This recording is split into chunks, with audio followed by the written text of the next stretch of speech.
Hi, my name is David Tate. I'm from the Bon Secours Memorial College of Nursing. This video is for my servant leadership case study. As a chief nursing executive of my facility, we are facing a turnover rate over 15% with several unfilled positions. A new regional hospital is getting ready to open, which will make recruitment and retention even more challenging. I have been tasked to find strategies to reduce the turnover and fill the vacant positions. To accomplish this, I need to create and implement ideas to help with retention of the current staff and increase recruitment. This will require several leadership styles. I believe if you invest in other people, they will help you build a better organization. Most people do not leave their job because they don't want to work. They leave because they don't like their boss, don't feel valued, or don't have the tools they need to do their job.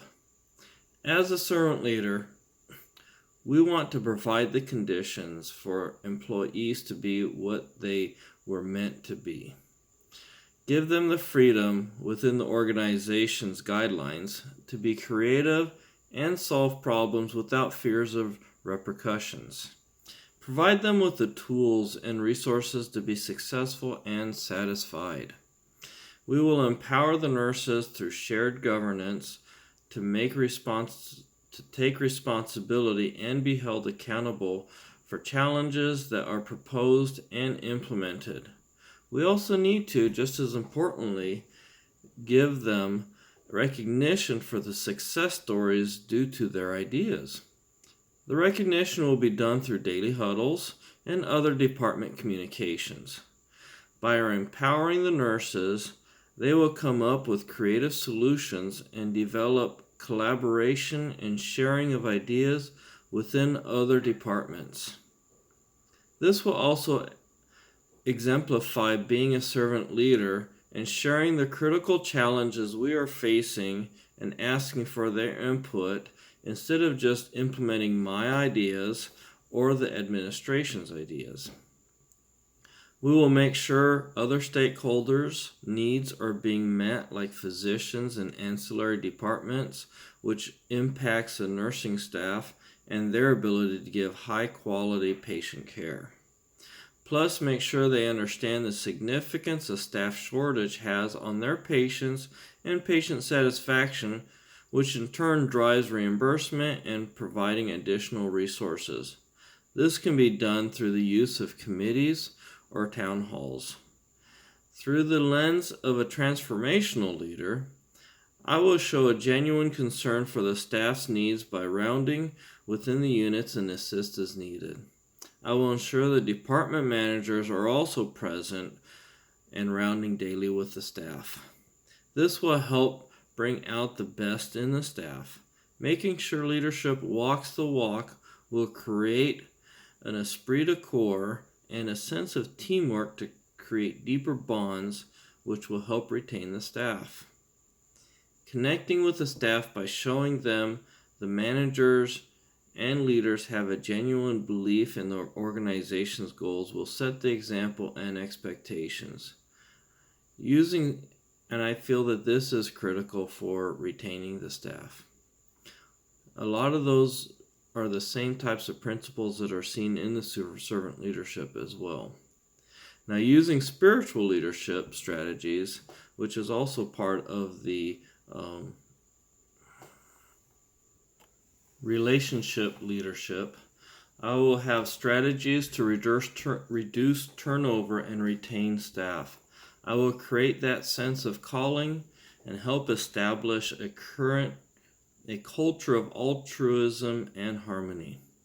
This will be completed with the assistance of the spiritual leadership team through open workshops and training modules designed to give the staff an understanding of the mission and have an appreciation for how important they are in accomplishing the mission. This is also intended to make them feel a part of the community that they are caring for. By developing those ties with the community, it's important for us to for continuing and retaining the staff. To help offset some of the initial shortages, I would draw from the industrial leadership role by hiring highly qualified international nurses. Only a select number disseminated throughout the facility to ensure the organization and unit's core values are maintained and not compromised. I think this is important to continue with the unit cohesion that has already been implemented. They will be required to sign a 1 to 2 year contract to help create some stability and offset the training and recruitment costs. In addition, another strategy to recruit new nurses, we will invest more as a facility to provide nursing schools a place for students to conduct their clinicals and develop those relationships and a welcoming environment for new grads to work at. This means developing a preceptorship program led by the nursing educators in conjunction with the unit leaders. For those staff members that still decide to seek other employment, we will make an exit interview part of the process for submitting their resignation. This interview can be in the form of a questionnaire or using SurveyMonkey in order to get feedback on why they chose to move on, as well as what we could have done to retain them. This will help us to gain insight into why our staff is not being retained.